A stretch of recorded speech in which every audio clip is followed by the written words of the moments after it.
Hello everyone, आपका स्वागत है प्रिया अफसाना मोरालिटी चैनल पर। आज हम देखने वाले हैं इंग्लिश ग्रामर का बहुत ही इंपॉर्टेंट टॉपिक जो कि जूनियर सीनियर क्लासेस में कॉम्पिटिटिव एग्जाम में यानी कि इंग्लिश कहीं पे भी आएगी तो ये ज़रूर पूछा जाता है। It is active and passive voice. देखिए, एक्टिव पैसिव बनाने के लिए आपको टेंसेस की नॉलेज होना बहुत ज़रूरी है। अगर आप टेंसेस नहीं सीख पा रहे हैं तो आपको वर्ब्स देखनी है, वर्ब्स की फॉर्म्स लर्न करना पड़ेगा, क्योंकि देखिए बिना पढ़े तो आपको कुछ नहीं आ सकता है, थोड़ा तो आपको स्टडी करना पड़ेगा।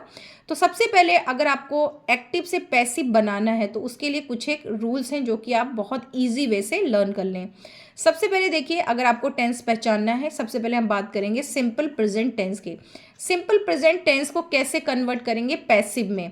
एक्टिव, आपको एक्टिव सेंटेंस में यानी कि वो सेंटेंस जो डायरेक्ट बात करेगा उसमें क्या होगा, वर्ब की फर्स्ट फॉर्म होगी और या तो वर्ब की फर्स्ट फॉर्म में एस या ई एस लगा होगा।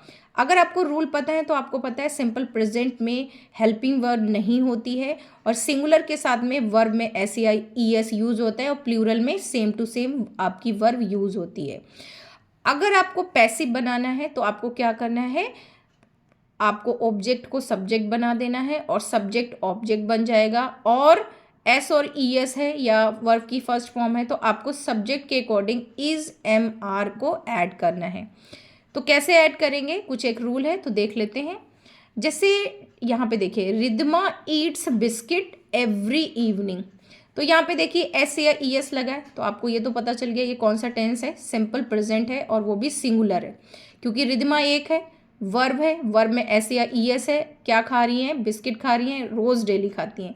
तो आपको यहाँ पे एक रूल याद रखना है कि रिद्मा सब्जेक्ट है, वर्ब आपको दिख गई है, बिस्किट ऑब्जेक्ट है, एवरी इवनिंग भी ऑब्जेक्ट है। तो हमेशा हम क्या उठाएंगे, कभी भी हम टाइम को या प्लेस को, इन चीज़ों को नहीं पिकअप करते हैं, नाउन को ज़्यादा पिकअप करते हैं। तो देखिए बिस्किट को हम क्या बना लेंगे, सब्जेक्ट, तो बिस्किट्स प्लूरल है, ज़्यादा है ना, तो आपको पैसिव बनाने में क्या यूज़ करना है, इज एम आर, अगर सेंटेंस सिंपल प्रेजेंट है। तो बिस्किट्स प्लूरल है तो क्या यूज़ होगा, आर। पैसिव बनाने में हमेशा हर एक टेंस में वर्ब की थर्ड फॉर्म आएगी, ध्यान रखिएगा। हमेशा ही कोई भी पैसिव का टेंस आ जाए आपको वर्ब की थर्ड फॉर्म यूज़ करनी है, और जो भी ऑब्जेक्ट आप लगाएंगे उससे पहले बाई ऐड होगा। ये बहुत इंपॉर्टेंट है। अगर ये दो टेंस दिए हुए हैं, जूनियर क्लासेस में पूछा जाता है which tense is active, which tense is passive. तो देखिए जो भी बाय वाला है या वर्ब की थर्ड फॉर्म है, बाय स्पेशली देखिए तो वो पैसिव होगा, जिसमें बाय नहीं है वो एक्टिव होगा। ये तो एक पहले इस तरीके से क्वेश्चन पूछा जाता है कि एक्टिव टेंस कौन सा है, पैसिव कौन सा है, पता करें। तो आपको ध्यान रखना है, फर्स्ट टेंस देखिए वहाँ पे बाय नहीं है, वर्ब की थर्ड फॉर्म नहीं है। सेकेंड वाले में आपको बाई भी दिख रहा है, थर्ड फॉर्म भी दिख रही है, तो पहला वाला एक्टिव मोड में है, दूसरा वाला पैसिव में है। अब एक्टिव से पैसिव बनाने के लिए दोबारा से मैं रिपीट कर रही हूँ, पहले सेंटेंस को ध्यान से पढ़िए। रिद्मा ईट्स बिस्किट्स, इतना भी हो सकता था लेकिन इन्होंने थोड़ा बड़ा कर दिया, एवरी इवनिंग। तो आपको हमेशा ऑब्जेक्ट को पिकअप करना है, ऑब्जेक्ट कोई चीज़ है तो ज़्यादा बेटर है। तो आपको यहाँ पे दिख रहा है बिस्किट्स प्लूरल है, तो हमेशा पैसिव बनाने के लिए सिंपल प्रेजेंट में हम according to subject is am are लगाते हैं। यहाँ पे बिस्किट्स प्लूरल है तो क्या आ जाएगा, आर। और जो आपकी वर्ब थी, हमेशा पैसिव बनाते टाइम वर्ब किस में चेंज हो जाएगी, वर्ब की थर्ड फॉर्म में। तो ईट की वर्ब की थर्ड फॉर्म क्या होती है, ईटन। और रिद्मा जो कि एक सब्जेक्ट थी अब क्या बन जाएंगी, ऑब्जेक्ट। तो बिस्किट्स आर ईटन बाय रिद्मा। ध्यान रखिएगा हमेशा जो सब्जेक्ट होता है एक्टिव में वो पैसिव बन जाएगा और उससे पहले क्या लगेगा, हमेशा ही बाय ऐड होगा, और एवरी इवनिंग बाद में एंटर करेंगे। हमेशा ध्यान रखिएगा एवरी इवनिंग यहाँ पे दिया हुआ है, तो अगर इस तरीके का सेंटेंस आता है तो आप उसको पहले मेन सब्जेक्ट और ऑब्जेक्ट में वर्ब में तोड़ेंगे, फिर बाद में एवरी इवनिंग। तो देखिए ब्रैकेट में इसीलिए इन्होंने बताया है कि फर्स्ट वाला जो आपका टेंस था एक्टिव है और बाद में आपने क्या बना दिया, पैसिव बना दिया। इसी तरीके से आप कई इजी सेंटेंसेस बना सकते हैं, जैसे आई ईट मैंगो, ठीक है। तो आप देखिए आई ईट मैंगो, आप कोशिश करें इसको पैसिव बनाने की, तो क्या बनेगा, बहुत इजी। ईट वर्ब की फर्स्ट फॉर्म है तो क्या बनेगा, मैंगो इज ईटन बाय मी। जब आई को आप ऑब्जेक्ट बनाएंगे या सब्जेक्ट बनाएंगे तो आई क्या है, सब्जेक्ट है, वो ऑब्जेक्ट बनेगा तो क्या बन जाएगा, मी बन जाएगा। इसी तरीके से आप इजी सेंटेंस बना सकते हैं। नेक्स्ट रूल देख लें, सिंपल पास्ट, क्योंकि सिंपल प्रेजेंट सिंपल पास्ट ज़्यादातर यही पूछे जाते हैं। सिंपल पास्ट टेंस की पहचान क्या होती है, आपको वर्ब में सेकेंड फॉर्म मिलेगी। देखिए कॉल्ड, एक्टिव अगर वो सेंटेंस है तो आपको सेंटेंस में वर्ब की सेकेंड फॉर्म मिलेगी, कोई भी हेल्पिंग वर्ब नहीं होगी। ये मोस्टली सिंपल प्रेजेंट और सिंपल पास्ट में बच्चे कंफ्यूज होते हैं। सिंपल प्रेजेंट में अभी जैसे हमने काफ़ी देर से डिस्कस किया, आपको एस या ई एस मिलेगा या फिर वर्ब की फर्स्ट फॉर्म होगी, जबकि सेकेंड फॉर्म में क्या होगा, आपको यहाँ पे पास्ट में सेकेंड फॉर्म दिखाई पड़ेगी। तो इसमें आपको क्या लगाना है, पैसिव बनाते टाइम वॉज वर ऐड करना है। ध्यान रखिएगा क्या ऐड करना है, वॉज वर और वर्ब की third form same to same जैसा कि बाकी रूल में है, बाकी टेंस में चलेगा। मेनली आपको टेंस पहचानना है और टेंस पहचानने के बाद में बस ये फॉर्मूला याद रखना है कि वर्ब की सेकेंड फॉर्म है तो क्या ऐड होगा, वॉज वर, और वर्ब की थर्ड फॉर्म तो हमेशा चलेगी। और जब भी आप सब्जेक्ट को ऑब्जेक्ट बनाएंगे तो उससे पहले क्या लगेगा, बाय लगेगा। तो देखते हैं एक example, the artist scratched the portrait, the artist scratched the portrait. तो देखिए आपको ईडी दिख रहा है, यहाँ पे वर्ब की सेकेंड फॉर्म दिख रही है, तो आप समझ गए हैं ये सिंपल पास्ट है। जब सिंपल पास्ट है तो ये क्या है, इसको आपको पैसिव बनाना है। अब ये भी आपको पता करें, अगर ये सेंटेंस दिया हुआ है तो आप कैसे पता करेंगे कि ये एक्टिव सेंटेंस है या पैसिव है।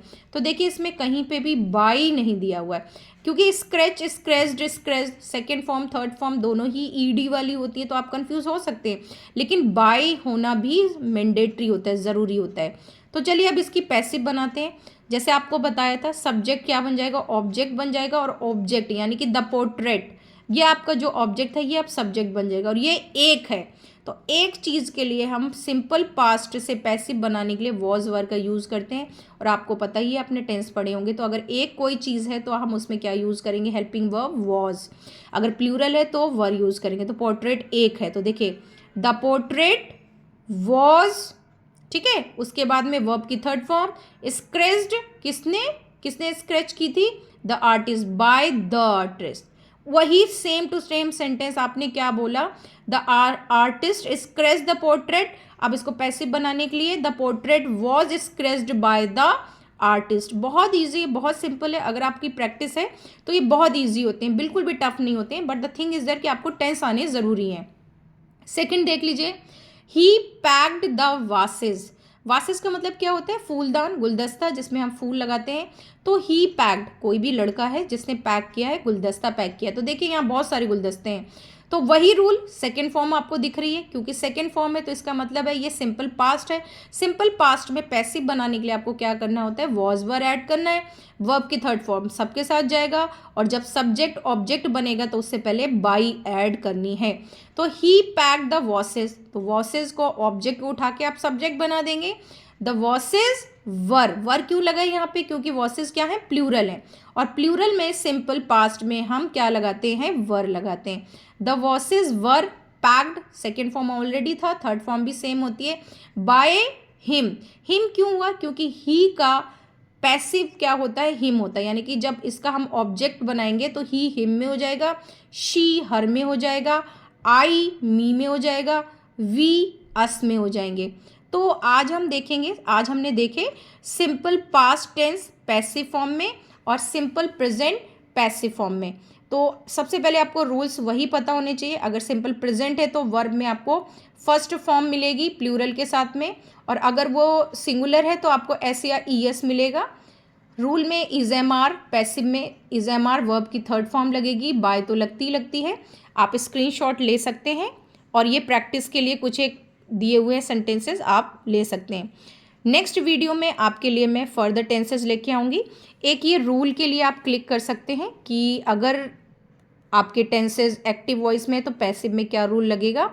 जितनी भी चाहें आप प्रैक्टिस करें, ग्रामर बुक आपके हाथ में होनी बहुत ज़रूरी है। मैं हमेशा बोलती हूँ कि जितना आप बुक्स पढ़ेंगे, जितना बुक में प्रैक्टिस करेंगे, उतनी आपकी नॉलेज स्ट्रांग होगी। तो पैसिव बहुत पूछा जाता है, हर कॉम्पिटिटिव एग्ज़ाम में पूछा जाता है। शायद इसीलिए हम साइंस टीचर को भी इंग्लिश इतने अच्छे से आ जाती, क्योंकि ये ग्रामर के जो टॉपिक हैं ना हर जगह आते हैं। कोशिश करें अपने स्टार्टिंग टाइम से ही इनको स्ट्रॉन्ग रखें। मिलते हैं नेक्स्ट वीडियो में। आप इसको 2-3 बार सुन सकते हैं, प्रैक्टिस कर सकते हैं। अगर कुछ समझ नहीं आया तो आप मैसेज में लिख सकते हैं, अपनी क्वेरी भेज सकते हैं। आई विश आपको समझ में आया होगा। समझ आया है तो लाइक करें, शेयर करें, कमेंट करें और बने रहें सिंपल चैनल में स्टडी के लिए, क्योंकि एजुकेशन बहुत ज़्यादा पावर रखता है। Thank you. Have a nice day.